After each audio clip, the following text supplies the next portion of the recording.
Good morning बच्चों, कैसे हो आप लोग? एकदम मस्त बिंदास पढ़ाई कर रहे हो? Very good. पढ़ते रहो, खेलते रहो, आते रहो, मौज लेते रहो, सब कुछ करना है, बट पढ़ाई को इग्नोर नहीं करना। स्टडी चलती रहनी चाहिए। आज मैं एकदम नया chapter, new chapter, chapter number 8 शुरू करने जा रहा हूं, जिस चैप्टर का नाम है gravitation. New chapter going to start. Yes, the name of chapter is gravitation. This is your chapter number 8. अब आपसे कोई पूछता है कि व्हाट इज ग्रेविटेशन, ग्रेविटेशन क्या चीज है, तो आप जानते हो, 9th क्लास से पढ़ते आ रहे हो इस बात को आप कि ग्रेविटेशन क्या चीज है। आपको पता है कि इस यूनिवर्स में जितने भी मासेस हैं, ऑल मासेस, चाहे वो छोटे पार्टिकल्स हों, चाहे दो प्लैनेट्स हों, जितने भी मासेस हैं बेटा, सब एक दूसरे को अपनी तरफ अट्रैक्ट करते हैं। They attract to each other. एक फोर्स से अट्रैक्ट करते हैं। वो फोर्सेस दोनों एक दूसरे पे इक्वल एंड अपोजिट लगाते हैं। तो इसी को तो कहते हैं प्रॉपर्टी को gravitation. Gravitation is the property in the universe by which all masses, either they are very small or they are very large, doesn't matter, they attract to each other by a force which is called gravitational force, and the property of the given type property is called gravitation. तो gravitation समझ में आ गया। इस universe में जितने भी masses हैं, मैं बार बार रिपीट कर रहा हूं, they all attract to each other by equal and opposite force. This is called gravitational force. अब यहां पर सबसे पहले मैं आपको बताऊंगा टॉपिक में gravitational force. What is gravitational force? F लिख देता हूं। ओके, क्या कहा गया कि मान लो आपके पास इस यूनिवर्स में दो मासेस हैं, m1 एंड m2, जो आपस में r डिस्टेंस पे हैं। m1 m2 में be the macroscopic mass, macro बहुत बड़े, मे बी माइक्रोस्कोपिक मास बहुत छोटे, डजंट मैटर। अगर दो मासेस हैं, if you have two masses and both masses are placed at certain distance R, small R distance पे एक दूसरे से रखे हुए हैं बेटा, तो ये दोनों मास एक दूसरे को अपनी तरफ अट्रैक्ट करते हैं। Yes, they attract to each other. आपस में एक दूसरे को अपनी तरफ they attract, they attract, they attract, they attract. Remember, एक दूसरे को अपनी तरफ खींचते हैं।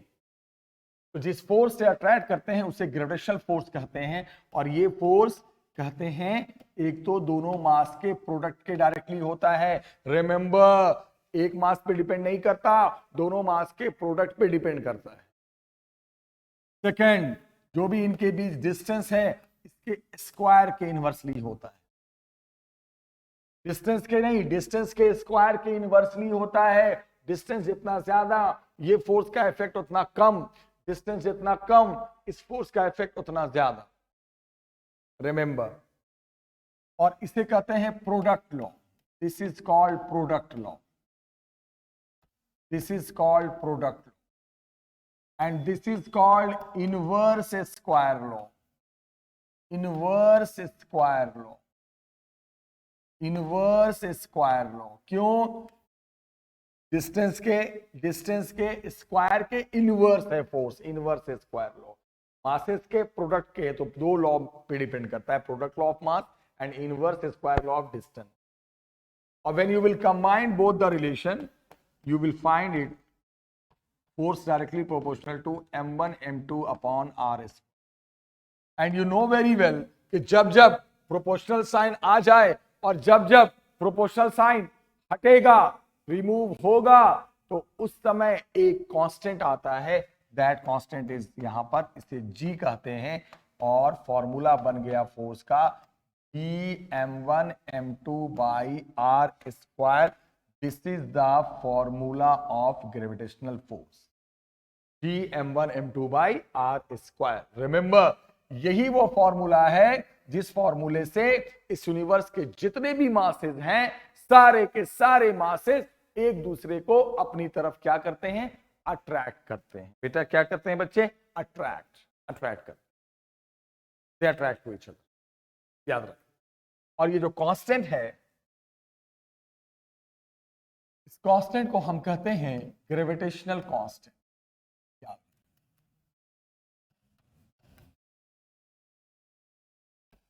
ग्रेविटेशनल, इसकी वैल्यू फिक्स होती है 6.67 इंटू 10 टू द पावर -11। याद रखना बेटा, वैल्यू फिक्स होती है 6 into 6.67 10 to the power -11। Okay, ये वैल्यू इसकी होती है, किसकी बताओ, किसकी? Gravitational constant. और यूनिट भी बता सकते हैं हम इसके कांस्टेंट की। बोलोगे सर कैसे? मैं कहूंगा बिल्कुल बता सकते हैं। बताओ कैसे बता सकते हैं?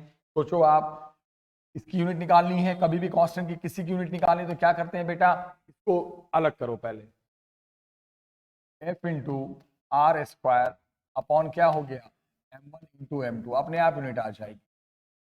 देखो, फोर्स की यूनिट क्या होती है, न्यूटन, डिस्टेंस का स्क्वायर मीटर स्क्वायर अपॉन 2 मास, मास मास मिलके kg स्क्वायर। तो ये क्या हो गई, उस ग्रेविटेशनल कांस्टेंट की यूनिट हो गई, उसकी वैल्यू हो गई। ये सब कांस्टेंट की वैल्यू होती है, याद रखना।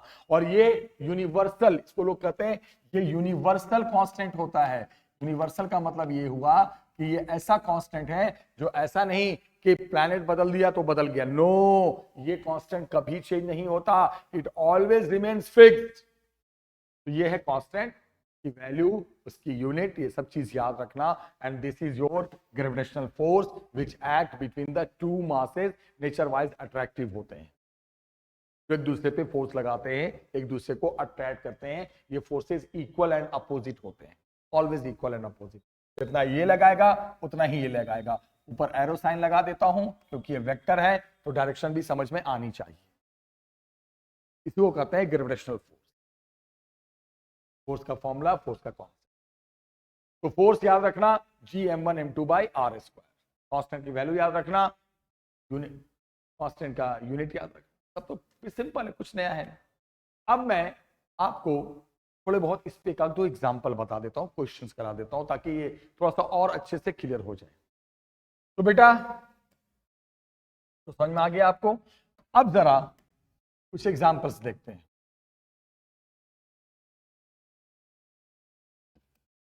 एग्जाम्पल ये है कि मैंने कहा एक ट्रायंगल है, you have a triangle. Triangle, यहां पे मास m1 है, यहां पे मास m2 है, यहां पे मास m3 है, और ये ट्रायंगल इक्विलैटरल है, इस साइड की लेंथ r है। If you have a triangle, और ट्रायंगल के तीनों कॉर्नर पे 3 मास बिठा रखा है मैंने, okay. The value of M1 is 1 kg. The value of M2 is 2 kg. The value of M3 is 3 kg. And the side length of the triangle is 1 meter. तो मैं पूछना क्या चाह रहा हूं? मैं पूछना ये चाह रहा हूं, फाइंड नेट फोर्स। किसी के ऊपर मैं एक फोर्स पूछ दूंगा, नेट फोर्स बताओ किसी के ऊपर, नेट फोर्स ऑन M2। चलो भाई, M2 के ऊपर, आप M2 के ऊपर बताइए कि नेट फोर्स कितना काम करेगा। आई मीन टू से कि what the total force will be act, total force इस पे क्या काम करेगा। इस मास पे मैंने पूछा, इस मास पे टोटल फोर्स क्या काम करेगा, प्लीज बताओ, प्लीज समझाओ, प्लीज बता दो मेरे को, मैं बहुत परेशान हूं, बताओ क्या इस पे फोर्स काम करेगा। तो बोलोगे सर, तो मैं 2 मिनट में सॉल्व करने जा रहा हूं, आप मेरा साथ दो, हम इसको सॉल्व करते हैं। ओके, मैं देखो कैसे सॉल्व, किस पे फोर्स निकालना है, इस पे निकालना है, किस पे, M2 पे। ओके, यानी M2 पे देखना है कि M2 पे टोटल फोर्स कितना काम करेगा। तो M2 पे कौन कौन लगाएगा, अब दिमाग लगाओ ना भाई। M2 पे कौन कौन लगाएगा? M2 पे एक तो M1 लगाएगा, अपनी तरफ अट्रैक्ट करेगा, F मान लो। और M2 पे कौन लगाएगा? M3 लगाएगा। M3 बोलेगा मैं भी तुझे अट्रैक्ट करूंगा। अभी मैंने पढ़ाया इस यूनिवर्स में जितने मास होते हैं एक दूसरे को अट्रैक्ट करते हैं। तो बताओ M2 पे कौन कौन लगाएगा? एक M1 लगाएगा और एक M3 लगाएगा। ये फोर्स अलग अलग लूंगा, एक को F मानूंगा तो एक को F डैश मानूंगा। ऐसा क्यों? क्योंकि मासेस ये अलग है और ये मास अलग है, मास की वैल्यू सेम नहीं है। M1 1 kg है, M3 3 kg है। तो जो ये फोर्स जो ये इस पे लगाएगा और जो ये इस पे लगाएगा तो दोनों फोर्स की वैल्यू अलग अलग आएगी, इसलिए F तो F डैश मान अलग अलग मान। ओके, अब इसके बाद अब शुरुआत करते हैं, दो फोर्स इसके ऊपर लग गए। ओके, अब बेटा F की वैल्यू क्या होगी? F होगा क्या? G M1 M2 by R square. F कौन लगा रहा है? M1। हम देख रहे हैं किस पे? M2 पे। तो M1 M2 को अट्रैक्ट कर रहा है बाई फोर्स F। क्या फॉर्मूला मैंने फोर्स का पढ़ाया था? G M1 M2 by R square. अब G की value 6.67 10 to the power -11। M1 की वैल्यू 1 kg, M2 की value 2 kg, 2 kg upon R square. R कितना है? 1 मीटर, तो 1 का स्क्वायर 1 ही हो गया। कितनी वैल्यू आ गई? तो आप मल्टीप्लाई कर दोगे तो जो भी वैल्यू आ जाएगी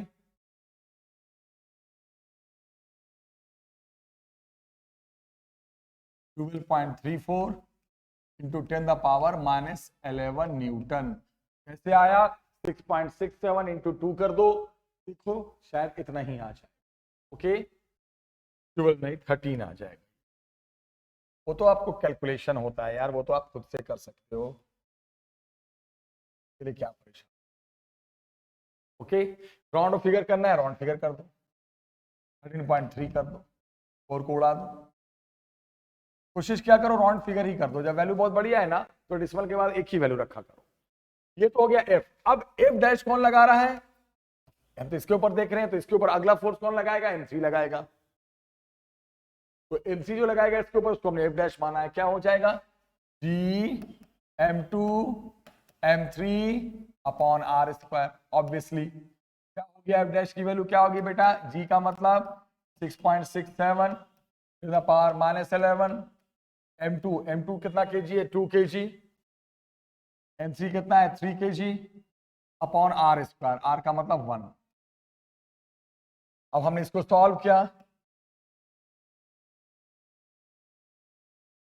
सॉल्व कर दोगे या मुझे ही करना पड़ेगा? सब मुझसे कराओ आप लोग यार, वाह वेरी गुड। बताओ 6.67 इंटू 6 करोगे तो कितना आ जाएगा बेटा? 6.67 टू 6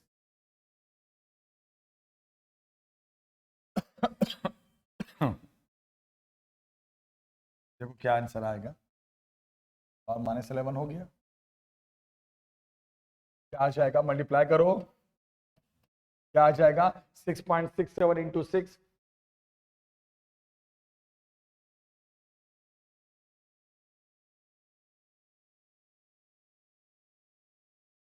ठीक,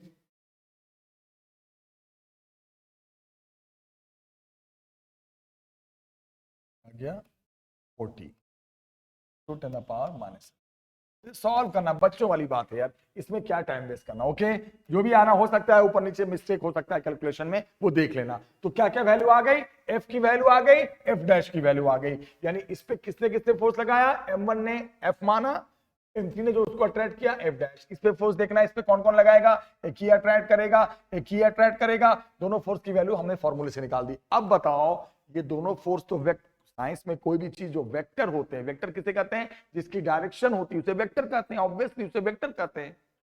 तो अब ये दोनों जो फोर्स इस पे लगा वो निकाल दिया। और अगर आपको लगता है कि दो वेक्टर का, वेक्टर उसे कहते हैं जो डायरेक्शन वाली चीज होती है, अब आपको लग रहा है इस पे दो दो फोर्स लग रहे हैं, मुझे इनका नेट निकालना है, तो ऐसे तो उठा के जोड़ नहीं सकते, ऐड नहीं सकते, क्योंकि वेक्टर है, जिसकी डायरेक्शन होती है उसका नेट निकालने का एक फॉर्मूला बना था, वेक्टर में बना था। क्या फॉर्मूला था? याद करो, जब भी दो वेक्टर, साइंस के दो वेक्टर का मतलब दो फोर्स, दो वेलोसिटी, दो मोमेंटम, दुनिया का कोई भी दो वेक्टर जब आपने ऐड करना है, नेट निकालना है, तो ये नहीं वैल्यू निकाल के उठा के डायरेक्ट ऐड कर दिया, गलत हो जाएगा। वो तो उसके लिए अप्लाई होता है जो स्केलर होता है, जिसकी डायरेक्शन नहीं होती। यहां तो वेक्टर है तो वेक्टर रूल लगाओगे। क्या लगाओगे? सबसे पहले पहले फोर्स का स्क्वायर याद करो, प्लस दूसरे वेक्टर का स्क्वायर, ऐसी होता है, फिर +2 होता है, फिर पहला होता है, फिर दूसरा होता है, फिर कॉस, इनके बीच का एंगल जो है वो होता है। अंडर रूट टी स्क्वायर, याद करो दो वेक्टर का, पहले वेक्टर का स्क्वायर, दूसरे वेक्टर का स्क्वायर। अब बोलोगे एंगल इनके बीच का 60 क्यों है? बिल्कुल 60 है, इसलिए 60 है, ट्रायंगल इक्विलैटरल है, इसलिए इनके बीच का एंगल 60 है। ये रूल होता है जब दो डायरेक्शन वाली चीज का नेट निकालना हो, पहले वेक्टर का स्क्वायर प्लस दूसरे का स्क्वायर प्लस 2, पहला दूसरा कॉस थीटा, थीटा इनके बीच का एंगल। अब आप सॉल्व कर दो, आप सबसे कर सकते हो, आप जो भी वैल्यू आएगा under root F square plus F dash square plus cos 60 1/2 होता है, तो 1/2 से 2 कट गया, एफ इंटू एफ डैश। थोड़ा सा टाइम लगेगा, कैलकुलेशन है, काफी लेंदी कैलकुलेशन है। 13 का स्क्वायर कर लेना, 10 का पावर -11 का स्क्वायर कर देना, टाइम तो लगेगा थोड़ा सा, सॉल्व करने में तो समय लगता ही है, you will get the result. बस ये वैल्यू निकालकर आपको रख देना है, इस तरह आप नेट फोर्स निकाल सकते। अब जैसे एफ स्क्वायर, तो 13.3 का स्क्वायर जो भी आएगा प्लस एफ डैश स्क्वायर इसका जो आएगा, और सबके साथ 10 द पावर -11 का स्क्वायर तो चलेगा ही। यहां भी 2 बार करोगे, दिस वन इंटू दिस, सब में आप देखना जब आप वैल्यू रखोगे तो आपको मैं बता दूं, वैल्यू में ये ऐसा कुछ आ जाएगा, 10 द पावर -11 बाहर आ जाएगा, और एफ स्क्वायर का मतलब 13.3 का स्क्वायर प्लस एफ डैश का स्क्वायर का 40.02 को 40 मान लो राउंड ऑफ करके, 40 का स्क्वायर प्लस 13.3 इंटू 40। बोलोगे ऐसा कैसे, 10 द पावर -11 बाहर क्यों आ गया? आएगा, आप जब इसका स्क्वायर करोगे इसमें स्क्वायर लगेगा, जब एफ डैश का स्क्वायर करोगे इसमें स्क्वायर लगेगा, जब एफ इंटू एफ डैश करोगे दोनों को मल्टीप्लाई करेगा, फिर 10 टू द पावर -11 का फिर स्क्वायर लगेगा, सब में 10 टू द पावर -11 का स्क्वायर कॉमन लेकर बाहर निकाल देना और बाकी सॉल्व कर देना। इतना तो मैंने पहुंचा दिया, मेन तो मेथड सिखाना था, आपने इन दोनों का नेट फोर्स निकाल दिया। अब मान इस पे पूछता, इस पे नेट फोर्स क्या लगेगा, सोचो तो इस पे क्या क्या फोर्स लगता है बताओ। एक M1 अपनी तरफ अट्रैक्ट करता, एक M2 अट्रैक्ट करता, फिर कैसे निकालते इनके बीच का force, G M1 M3/r square, ये जो लगा था वो कैसे निकालते, G M2 M3/r स्क्वायर, फिर इन दोनों के बीच का एंगल वही 60 डिग्री ही होता, फिर नेट निकाल देते।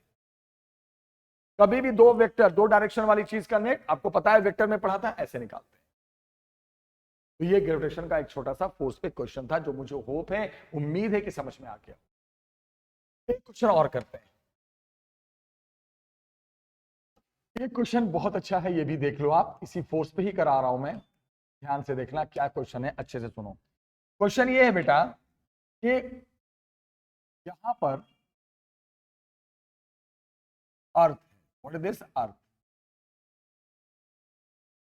और यहां पर सन, प्लेनेट की बात कर दी मैंने यहां पर, सुनो, अर्थ है और ये सन, इनके बीच की डिस्टेंस, हमेशा दो प्लेनेट के बीच की डिस्टेंस सेंटर टू सेंटर ली जाती है, ये है आर। ओके, आर की वैल्यू गिवन है 1.5 into 10 to the power 11 metre.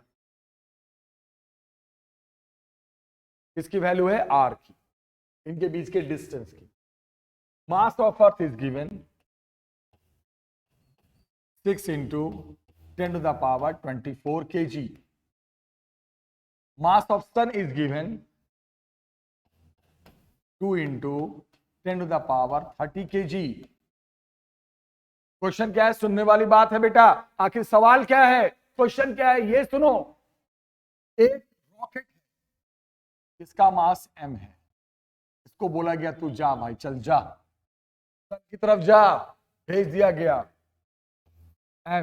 m is what, mass of rocket, जो कि हमें पता नहीं है, नॉट गिवन।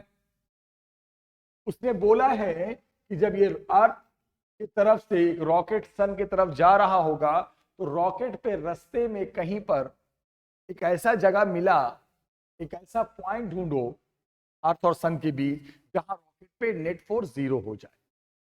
ये सवाल है, find a position between what, between earth and what, sun, where net force on rocket becomes 0। एक ऐसा फोर्स ढूंढो, सॉरी एक ऐसी पोजीशन ढूंढो जहां पर रॉकेट पे काम करने वाला नेट फोर्स क्या हो जाए, 0 हो जाए। ये आपको ढूंढना है। तो अब हम स्टार्ट करते हैं सॉल्यूशन। रॉकेट जा रहा है, अर्थ और सन के बीच एक ऐसा पॉइंट है, एक ऐसी जगह है जहां पे नेट फोर्स रॉकेट पे 0 हो जा रहा है, फोर्स ही काम नहीं कर रहा है ओवरऑल। वो जगह से ढूंढनी है। क्या करोगे, मान लोगे कि वो जगह यहां पर है, अर्थ से x डिस्टेंस। इधर से कितनी डिस्टेंस पे वो जगह हो जाएगी, r माइनस। यहां पे रॉकेट पहुंच, पॉइंट का नाम P रख। ओके, तो क्या बोलोगे सर, मान लेते हैं कि वो जगह let at point P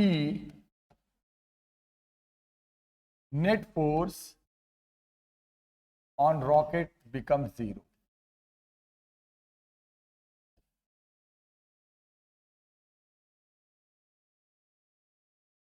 okay, और वो पॉइंट P कितनी डिस्टेंस पे माना गया है, अर्थ से x डिस्टेंस पे। तो इधर से r माइनस एक्स, और इधर से x लेते तो इधर से r माइनस एक्स। आप सोचो ना यार, ये पूरी डिस्टेंस कितनी है, आप समझ ही नहीं पा रहे हो। ये पूरी डिस्टेंस यहां से लेके यहां तक कितनी है, बोलो। यहां से यहां तक की डिस्टेंस कितनी है, r है ना। तो यहां से यहां r है, इतना x मान लिया तो r माइनस एक्स, इधर से x लेते तो इधर से r माइनस एक्स। अब बताओ बेटा, अब सोचो आप, ये है आपका पॉइंट P, यहां पे पहुंच गया रॉकेट।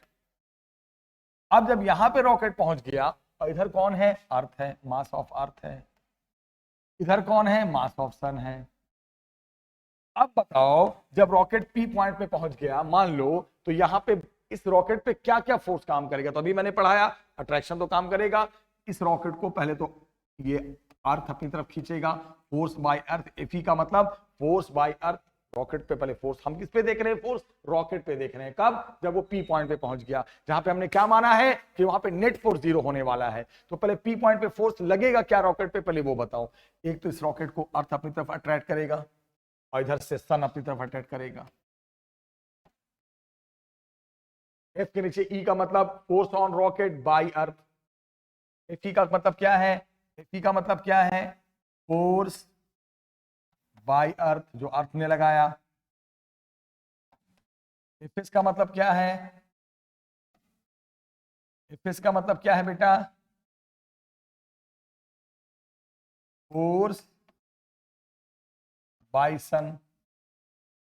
लग किस पे रहा है, रॉकेट पे। एक अर्थ ने अपनी तरफ खींचा, उधर से सन ने अपनी तरफ खींचा, दो फोर्स काम कर रहे हैं यहां पर। ओके, अब जब दो फोर्स काम कर रहे हैं और दोनों फोर्स अपोजिट डायरेक्शन में हैं, तो वेक्टर क्या रूल होता है, जब दो अपोजिट हो तो डायरेक्ट माइनस करके नेट निकाल दो, एंगल पे हो रूट करके निकाल दो। यही तो वेक्टर है, वेक्टर में पढ़ाया था ना। जब दुनिया का कोई भी दो वेक्टर, कोई भी डायरेक्शन वाली चीज, वेक्टर नहीं पता तो सीख लो। अगर दो वेक्टर अपोजिट डायरेक्शन में है, मान लो एक वेक्टर P है, एक वेक्टर Q है, अगर वो अपोजिट डायरेक्शन में है तो इनका जो रिजल्ट आएगा वो direct R4 result P minus एक तरफ है, तो जो रिजल्ट आएगा वो P प्लस Q। ये तो रूल है। अगर वो लगता है कि नहीं वो एंगल पे हैं, वो दोनों वेक्टर एंगल पे हैं, P और Q एंगल पे हैं, कितने एंगल पे हैं, थीटा एंगल पे हैं, तो फॉर्मूला मैंने बताया था, जो उस पर भी क्वेश्चन भी कराया, under root P square under root Q square plus 2 PQ cos theta. ये तो रूल है वेक्टर का, और तो रूल है ही नहीं कुछ। ओके, तो यहां आपको साफ दिख रहा है, क्या दिखा बेटा, डिलीट कर देता हूं मैं, जरूरत नहीं है, तो मैंने रिवीजन कराया। यहाँ पे क्या दिख रहा है आपको, जरा सोच के जवाब देना। यहाँ पे आपको ये दिख रहा है कि ये जो दोनों फोर्स लगे, किसके ऊपर लगे ये दोनों फोर्स, बताओ किसके ऊपर, सन के ऊपर जो लगे हैं, वो अर्थ इधर अट्रैक्ट कर रहा है, सन सॉरी रॉकेट पे लग रहा है, सन मैंने बोल दिया, जो रॉकेट पे फोर्स लग रहा है उसको अर्थ इधर अट्रैक्ट कर रहा है, और रॉकेट पे जो फोर्स लग रहा है उधर से सन अपनी तरफ अट्रैक्ट कर रहा है। यानी इस पे लगने वाले दोनों फोर्स अपोजिट डायरेक्शन में है। ओके, सेम डायरेक्शन में नहीं है, इस डायरेक्शन में है बेटा, अपोजिट डायरेक्शन में है, सेम डायरेक्शन में नहीं है। तो जब नेट फोर्स की बारी आएगी तो क्या करेंगे, माइनस कर, force by sun minus force by है ना, अपोजिट है ना, अभी बताया ना, जब दो डायरेक्शन वाली चीज अपोजिट हो तो नेट कैसे निकलता है, माइनस करके, रिजल्ट नेट रिजल्ट जो भी बोलो, माइनस पे सन वाला, चूंकि राइट साइड वाले को प्लस में, लेफ्ट वाले को माइनस। और यहाँ पे क्या बोल रहा है, ये नेट फोर्स यहाँ पे क्या माना गया है, यहाँ पे ये माना गया है कि यहाँ पे जो नेट फोर्स है वो 0 है, यही माना गया है ना, क्या माना गया बेटा, इस पी पॉइंट पे जो नेट फोर्स है रॉकेट पे वो 0 है। हमने हमें वही जगह ढूंढनी है ना कि जहां पे नेट फोर्स रॉकेट पे 0 हो जाए, तो हमने वो जगह पी मान लिया, फिर नेट फोर्स क्या क्या क्या फोर्स लगेगा उस जगह पे ये देखा, फिर नेट फोर्स माइनस क्यों किया, इस पे लगने वाले दोनों फोर्स अपोजिट हैं, सन उधर अट्रैक्ट करेगा और इधर अट्रैक्ट करेगा, नेट फोर्स 0 हो गया। नेट फोर्स 0 का मतलब क्या हो गया, चले जाओगे तो force by sun is equal to force by earth. Force by sun क्या है वो आ जाओ, फोर्स बाय सन, अब सन कितना फोर्स लगाएगा ये देखते हैं, ये एफ क्या है, फोर्स बाय सन, किसके ऊपर, रॉकेट के ऊपर, ओके, तो यहां से रॉकेट के ऊपर सन क्या लगाएगा, तो सन से रॉकेट की डिस्टेंस क्या है पी पॉइंट तक, r माइनस एक्स, तो क्या फॉर्मूला होगा इसका बताओ, G mass of sun mass of rocket upon r minus X का होल स्क्वायर, यही फॉर्मूला होता है ना, जी m1 m2 बाय उनके बीच का डिस्टेंस, तो ये एफ क्या है, फोर्स ऑन रॉकेट बाय सन, तो सन अट्रैक्ट कर रहा है तो क्या फॉर्मूला, जी पहला मास दूसरा मास और इनके बीच की डिस्टेंस, क्या डिस्टेंस है यहां पर, r माइनस एक्स का square is equal to F का मतलब force by earth, force by earth किसके ऊपर, रॉकेट के ऊपर, तो उस केस में किसमें देखेंगे, अर्थ और रॉकेट के बीच की डिस्टेंस कितनी है, x, तो क्या हो जाएगा, जी पहला मास अर्थ दूसरा मास रॉकेट अपॉन एक्स, है ना, एफ का मतलब क्या था, फोर्स बाय सन, एफ का मतलब फोर्स बाय अर्थ, किसके ऊपर, रॉकेट के ऊपर, तो जब इनके बीच देखेंगे तो ये डिस्टेंस लेंगे, जब इनके बीच देखेंगे तो ये लेंगे, मतलब जब ये कितना लगा रहा है तो ये डिस्टेंस लेंगे, जब इस पे ये कितना लगा रहा है तो ये डिस्टेंस लेंगे, बस कर। अब देखो जीएम जीएम ये तो कट ही गया, इसीलिए मैंने कहा था ना, इसीलिए मैंने कहा था कि रॉकेट का मास दे या ना दे कोई फर्क नहीं पड़ता, वो तो कट ही जाना है, कैंसिल हो गया, कैंसिल होने के बाद अब जो बचा उसको अरेंज करो मैथ से, अब तो क्या हो गया बेटा, r minus X upon X का whole square is equal to mass of sun upon mass of earth, ये मैंने क्या कर दिया, ये मैंने क्या, ये कि डिस्टेंस को एक तरफ, दोनों को होल स्क्वायर में ले लिया और मास को एक तरफ, ओके, मास को एक तरफ डिस्टेंस को एक तरफ, अब ये स्क्वायर में है तो रूट लगा देते हैं, r minus X by X is equal to under root of mass of sun by mass, r minus X by X, अब तो मैथ्स आ गया, अंडर रूट सन का मास जो दे रखा है वो रखो 2 इंटू 10 द पावर 30, अर्थ का मास जो दे रखा है वो रखो 6 इंटू 10 टू द पावर 24, अब क्या आ गया, r minus X by X, अब मैथ से आपका बेटा ये कट गया, कितना नीचे 3 आ जाएगा, यहां कितना आ जाएगा 10 द पावर 24, थोड़ा ब्रेन लगाओ, 10 the power 24 10 the power 30 cancel करो तो ऊपर 10 का पावर 6 आएगा, और 6 जब बाहर निकलेगा रूट से तो 10 का पावर 3 आ जाएगा, और नीचे टू द पावर 6 नीचे क्या आ जाएगा, रूट 3 आ जाएगा। अब तो क्रॉस मल्टीप्लाई कर दो, अब सॉल्व करना आपका काम है, क्या क्या किया मैंने, और सन का मास रख दिया, अर्थ का मास रख दिया, 10 का पावर 24 10 का पावर 30 कट जाएगा तो 10 का पावर 6, और वो रूट से निकालोगे तो 10 का पावर 3 पावर आधा हो जाएगा, यहाँ 2 था 6 नीचे रूट 3 आ जाएगा। अब आगे सॉल्व कर सकते हो, अब आपको मैं क्या बताऊं, सॉल्व करना भी मुझे ही बताना पड़ेगा, चलो कर ही देता हूँ, फिर आप गालियां दोगे सर आधा करके छोड़ देते हो आप, ये क्या तरीका है, नहीं बिल्कुल मैं सॉल्व कर देता हूँ, आपका मन कर रहा तो सॉल्व कर देता हूँ। अब आप क्रॉस मल्टीप्लाई कर दो तो कितना आ गया, √3r minus √3x is equal to, इधर जाएगा तो 1000x, कैसे 1000x हो गया, 1000x, बस। अब जब √3 आ जाता है तो उसको 1.7 लिख देते हैं, 1.7 r, r की वैल्यू बाद में रख देंगे, r की वैल्यू गिवन थी बाद में रख देंगे बेटा, is equal to 1.7x plus 1000x, है ना, ये इधर चला गया, √3 को 1.7 लिख दिया, अब क्या आ गया बेटा 1.7r is equal to 1000 1.7x हो गया, तो यहां से x की वैल्यू आ गई कितनी 1.7 अपॉन 1000 1.7 इंटू आर। अब आर जो भी है, आर कितना गिवन था, आर वॉज डिस्टेंस क्या था दोनों के बीच का, वो भी गिवन था, याद करो। R was given 1.5 into 10⁻11 metre. अब यहाँ पे आर की वैल्यू रख दोगे, कितना डिस्टेंस आ गया, इसकी डिस्टेंस क्या आ गई बेटा, 1.7 अपॉन 1000 1.7 इंटू आर का मतलब जो आर की वैल्यू थी वो रख दो। कितना कौन करता है, मैं तो आपको पूरा कैलकुलेशन बता रहा हूँ। 1.5 इंटू 10⁻11 जो भी आ जाए सॉल्व करके बोल देना इतना मीटर पे, तो नेट फोर्स है रॉकेट पे वो 0 हो जाएगा अर्थ से इतनी दूरी पे। ये तो कैलकुलेशन है, ये सब तो मैंने सिखाया, तो नहीं भी करता तब भी आप खुद से कर सकते थे। √3 आ जाए तो 1.7। चलो तो क्वेश्चन क्या था वो आपको मेन समझ में आ गया। क्वेश्चन ये था, मेन क्वेश्चन के मैं तो बात करेंगे मेन क्वेश्चन का। क्वेश्चन ये था कि यहाँ पे अर्थ है, यहाँ पे सन है, अर्थ सन के बीच की डिस्टेंस गिवन थी बेटा, अर्थ सन के बीच की डिस्टेंस गिवन थी और वो डिस्टेंस थी 1.5 इंटू 10⁻11 मीटर। किसके बीच डिस्टेंस गिवन थी, ये अर्थ और सन के बीच की। उसने क्या कहा, उसने कहा कि अर्थ से सन की तरफ एक रॉकेट को फायर किया गया है। Okay, mass of earth was given, mass of sun was given, दोनों के बीच की डिस्टेंस गिवन, रॉकेट का मास नहीं गिवन था। उसने कहा था कि ये जो रॉकेट जा रहा है तो इसी रास्ते में एक ऐसा पॉइंट है जहां पे रॉकेट पे नेट फोर्स खत्म हो गया, 0 हो गया, तो आप वो जगह, आप वो पॉइंट ढूंढिए। तो हमने क्या किया, मान लो उस पॉइंट को P मान लिया, अर्थ से x डिस्टेंस पे मान लिया, तो उधर से R माइनस। फिर P पे रॉकेट पहुंचने के बाद यहाँ पे क्या क्या फोर्स काम करेगा, अर्थ अपनी तरफ अट्रैक्ट करेगा, सन अपनी तरफ अट्रैक्ट करेगा, दो फोर्स काम करेंगे। दोनों फोर्स अपोजिट है तो नेट फोर्स माइनस में होगा, वहां पे 0 मानना है, 0 कर दिया, तो force by sun and force by earth equal हो गया। फोर्स बाय सन का मतलब सन जो अर्थ पे लगाएगा, Gm1 m2 बाई जो भी डिस्टेंस है उसका स्क्वायर। P का मतलब जो फोर्स अर्थ लगाएगा, किस पे, वही रॉकेट पे, तो G एक मास दूसरा mass upon the distance x का स्क्वायर। सॉल्व करो, रूट एक तरफ लाओ, बाकी तो मैथ्स का मैथ्स आ गया।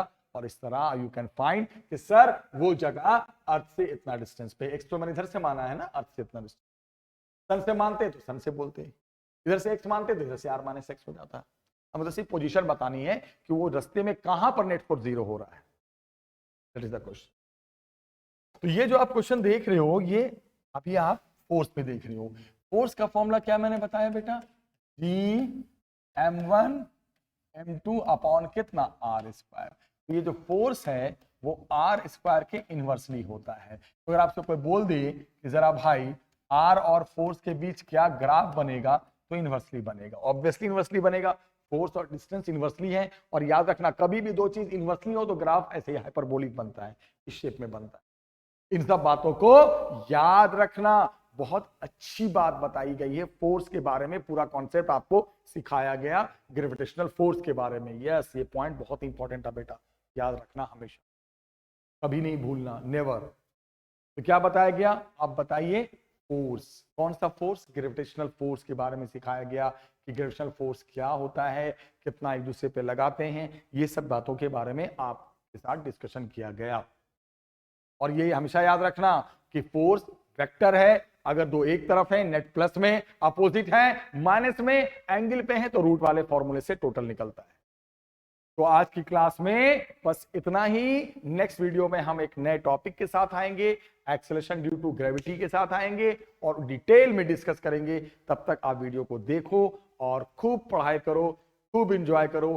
कैलकुलेशन तो मैं कर देता हूं, मैं छोड़ भी सकता था, लेकिन मैं लास्ट में 5-7 मिनट सोचता हूं क्यों छोड़ूं, थोड़ा आप कैलकुलेशन भी देख लो, सीख लो। ओके, तो ये सब चीजें आप प्रैक्टिस किया करो बेटा। तब तक टेक केयर, बाय बाय। और चैनल सब्सक्राइब नहीं किया तो कर लो और आगे भी शेयर कर दो, जिनको जरूरत है उन्हें भी फायदा हो जाए। Thank you.